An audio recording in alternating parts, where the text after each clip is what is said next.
All right, we got these jaws flipped around, and what do you know? It's gonna work.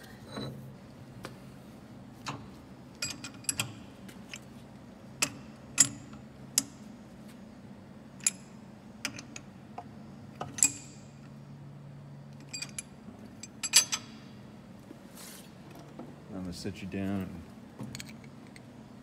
because we need 2 hands to work on this stuff. Now for the next 90 seconds, I want you to listen to the sounds of the machine. The machinery, the lathe. Let it fill your ears, and then we'll talk or skip ahead to the 2:08-minute mark, whatever you want to do.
A couple weeks later, continuing on the puck of the mandrel for the brake rotors that I'm going to be resurfacing.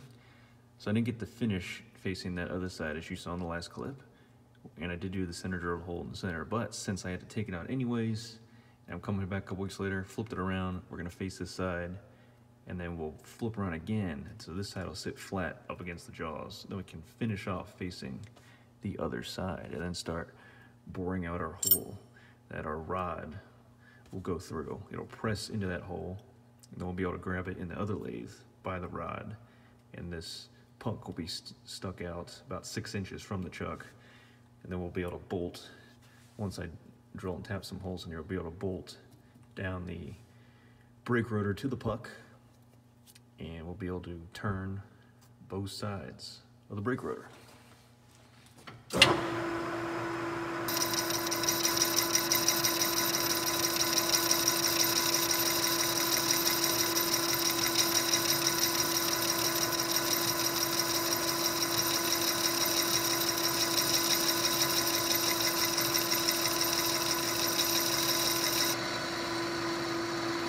This is a long face cut. That's why I put a little bit of oil on the turning tool, because it's going to be making contact a while with this piece, being like 6 inches in diameter.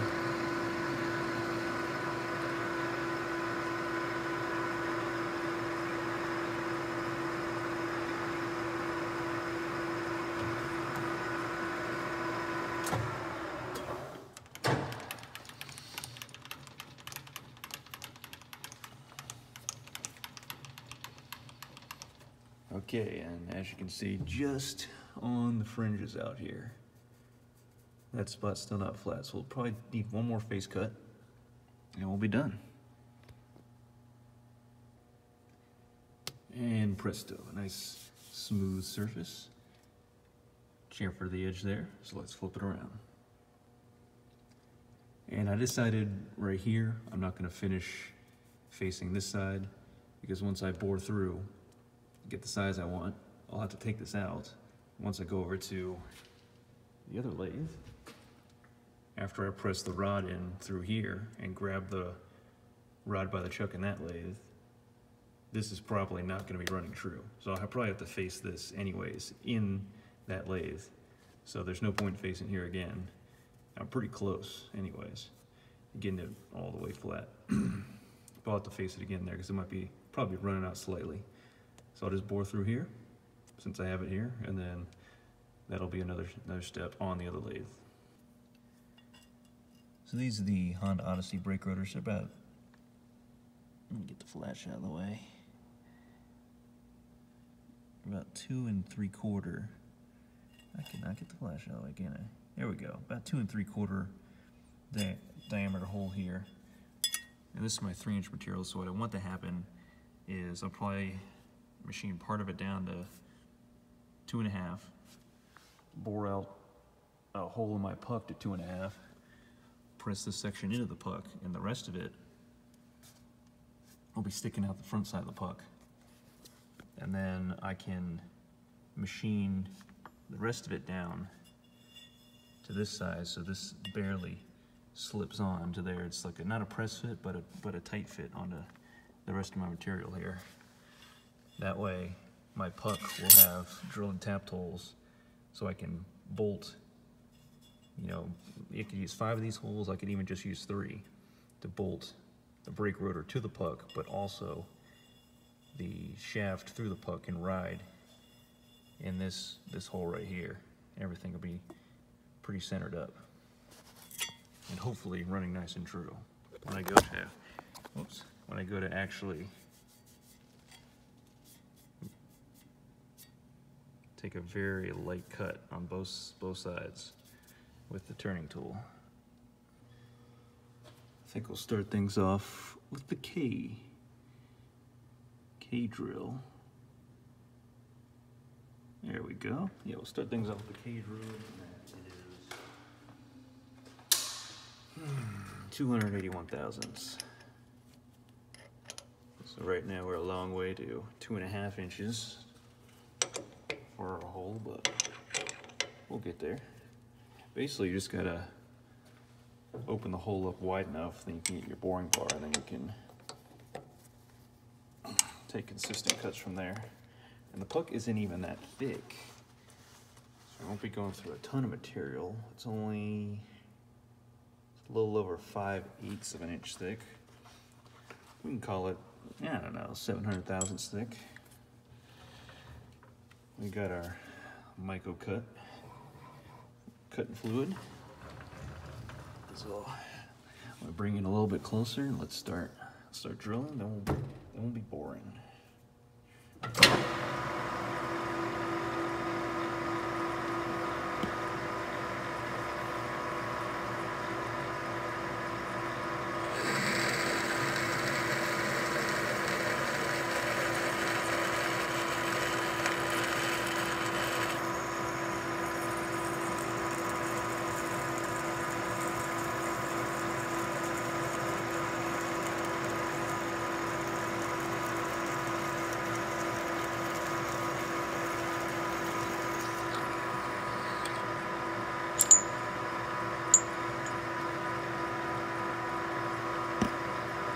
I'm going to bring you over here so you'll be able to see through the backside when I punch through with this K drill bit.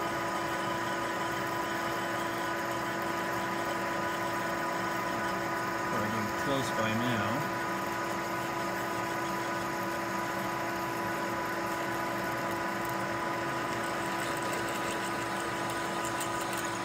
There we are. See it right there.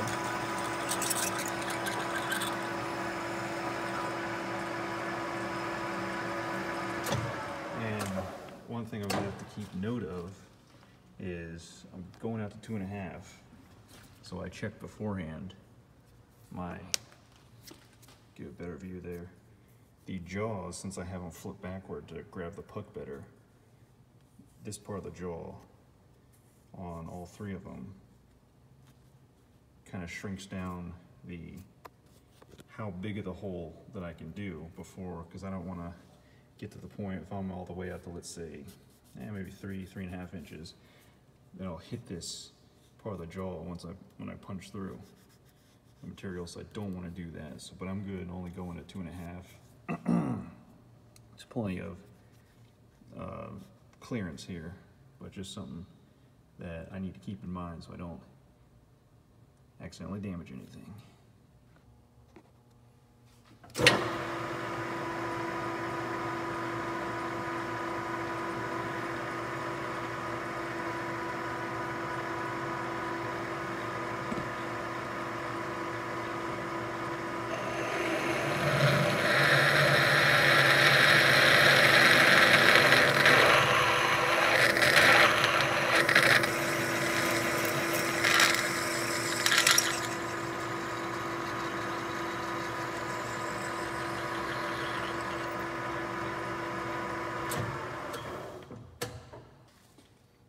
as you go up in drill bit size, this one's a 13/16. I just did a 17/32. You're gonna want to keep dropping your speed of the chuck. So I'm down to 160 RPM. Low, D, motor high. So low for here, motor high, D, 160. Plenty of fluid.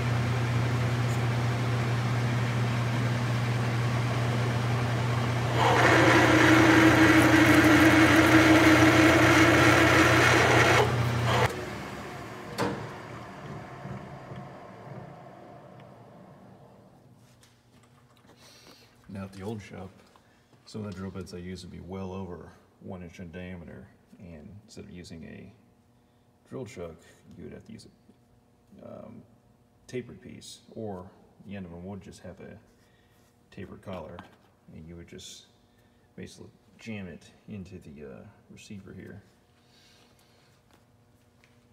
So we'll see if we end up using any, if there's any at this shop big enough for that purpose. And sometimes it'd be, let's say like a 1.8" drill bit, but you have to, it would be tapered on the end, but it wouldn't be the right taper. There'd be a bigger receiving taper in here, so you'd actually have to slide almost like a sleeve piece onto the 1.8" drill bit on the end, on the back end of it, to match that bigger receiving taper in here, and then jam it in there. Now we kick it down to 100 RPM. The 1.8" drill bit. Here we go.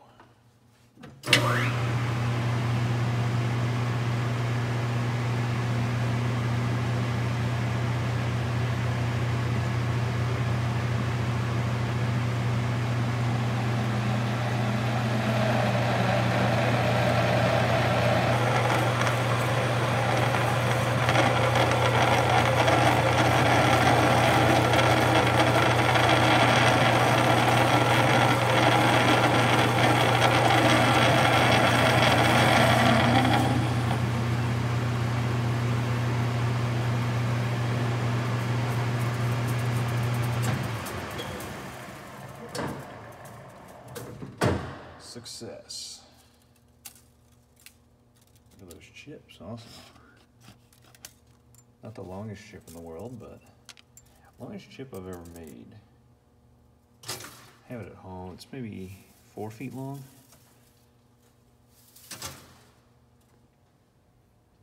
So I can't find a bigger drill bit than 1.8", so we're almost to the halfway point, to 2.5.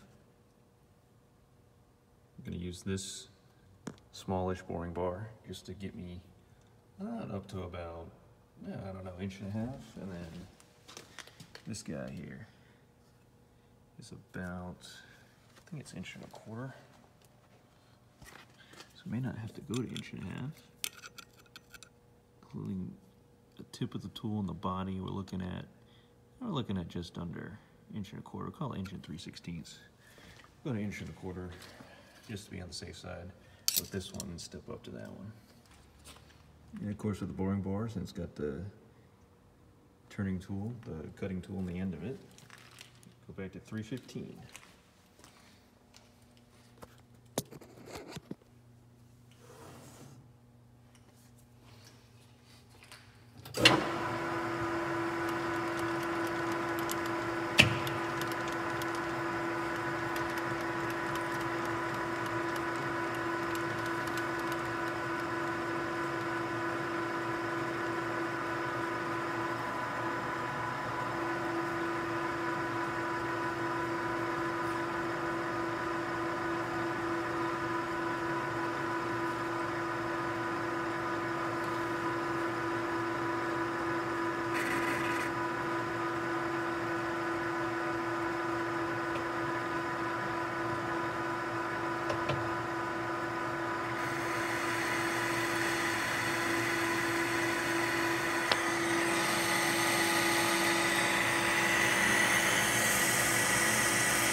looks like I don't have a good setup for you. Unless I'll put the phone up here. Yeah, you'll probably need a top-down view, because obviously you can't see from there. One moment.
Okay, let's check. I should be, based off my calculations, I should be just around 2 445 thousandths or so. About 55 thousandths under the final size we're going for here. So I got the 2 1/8, 3 1/2 snap gauges. Now that's too much play. Just want there to be not super tight, but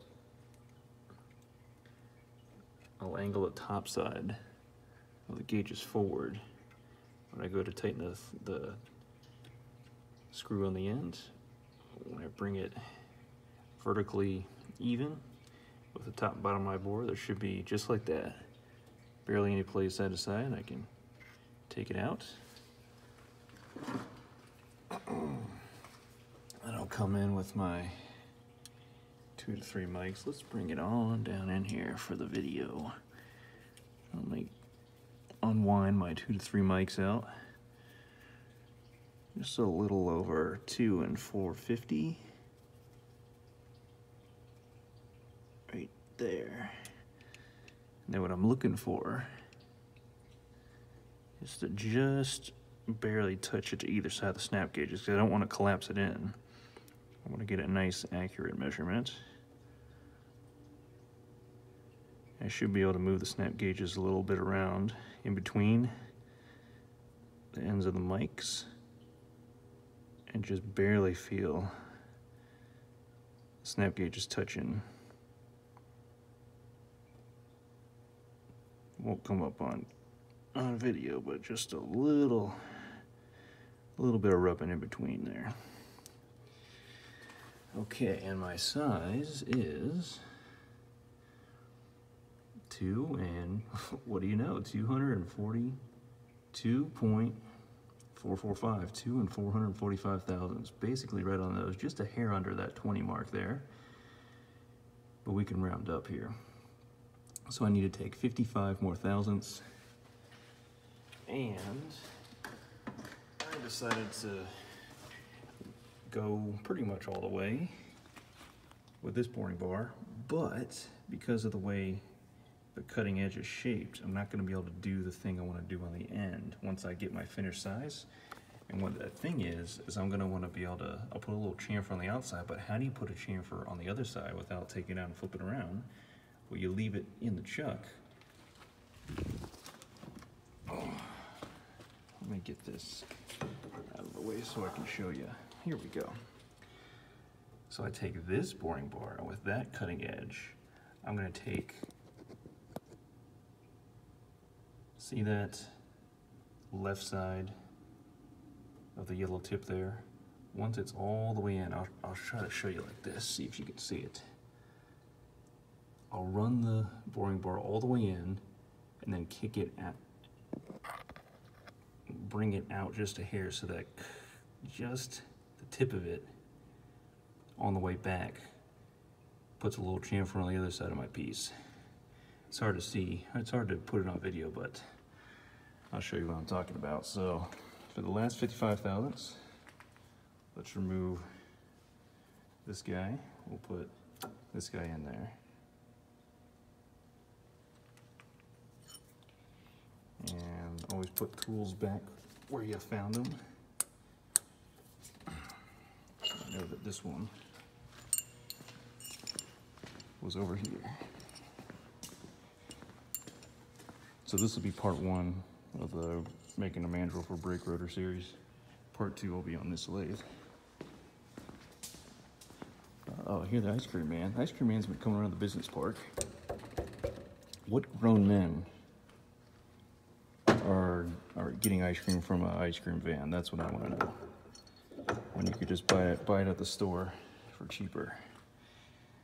Okay, well, it just seems kind of odd for ice cream man to come around here. Ice cream van, ice cream man. If it was an ice cream woman, now you might get the guys in the business park coming out, I would imagine, but that's what we need, right? More ice cream women in the world? Who knows? Okay, so I just gotta make sure the boring bar is within the center line of the piece, you know, in the middle, not below, not above. So I'll do that. And we will take these last 55 thousandths. I'm gonna put you right here, because that's a good view. Is that a good view for you guys? Or maybe even I'm gonna, this is prime real estate right there. I'm gonna keep you guys right there.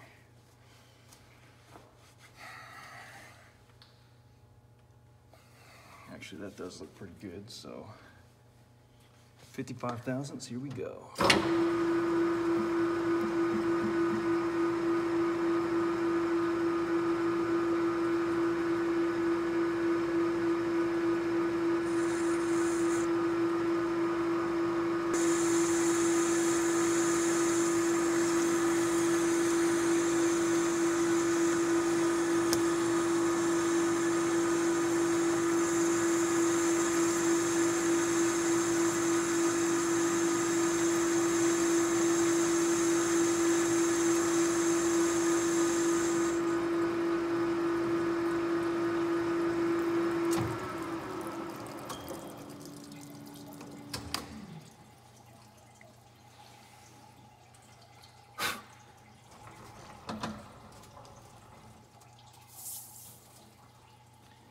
Get some chips out of the way every once in a while, just either stuck behind the jaws or right underneath. You don't want those chips getting picked up while the truck's at speed and flinging them anywhere near your face or anything like that.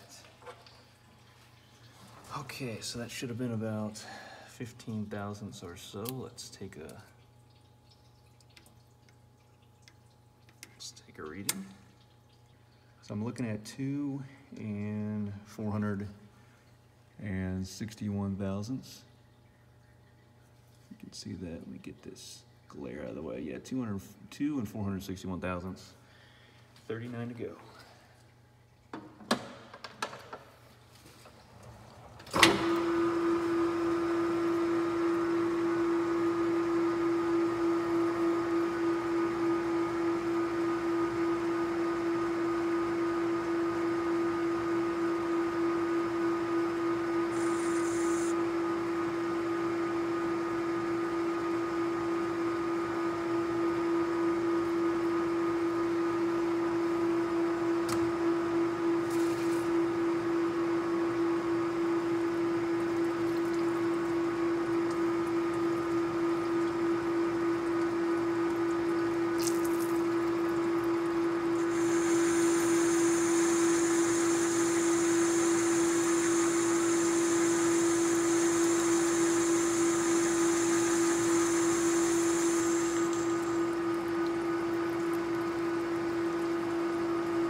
I'm moving the boring bar out away each time. I'm not going to run it back along my my inside surface because I don't want to create any grooves. I just want to make sure when I get down close to that last cut, I have a nice smooth cut. So each time I'm taking it back out, to also make sure my reading is on a smooth surface and not on any slightly grooved surface that may throw off the reading.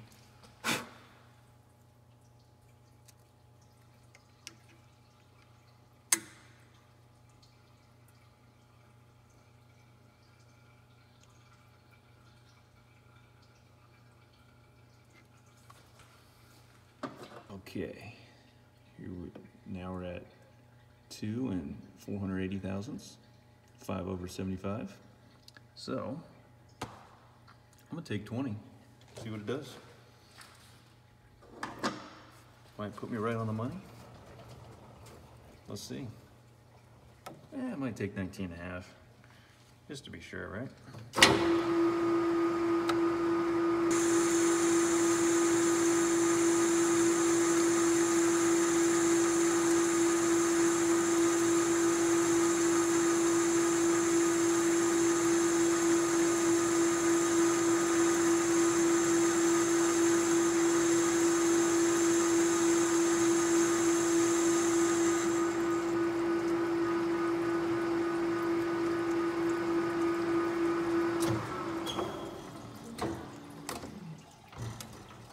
That could be it right there. Let's see. Okay, I'm gonna take that. Be happy with it. It is 0.5 thousandths of an inch under 2.5. So I'm gonna roll with that. Now just put a little chamfer on both sides, and part 1 will be done.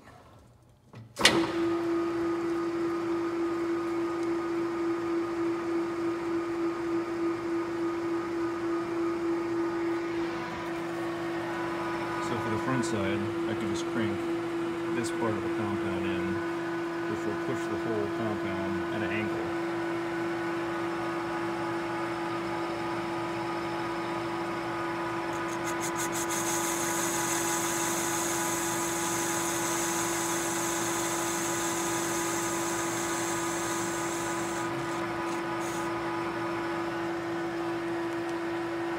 Okay, very good.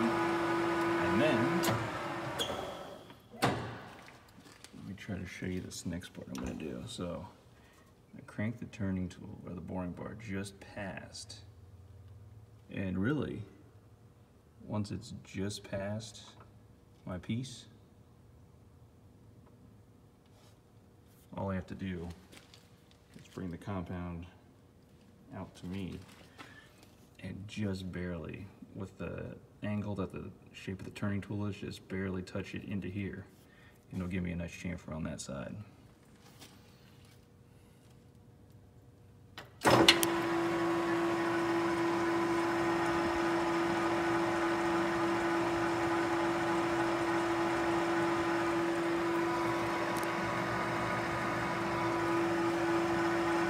have good clearance.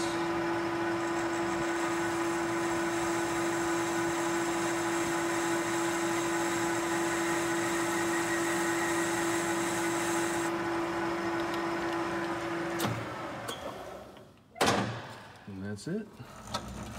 So yeah, if you can see right in here, yep. Put a nice little chamfer on it right there. Didn't have to take it out and flip it around. Part 1 is done. Thank you for watching. Subscribe to the channel, and part 2 will be out whenever I can get it done.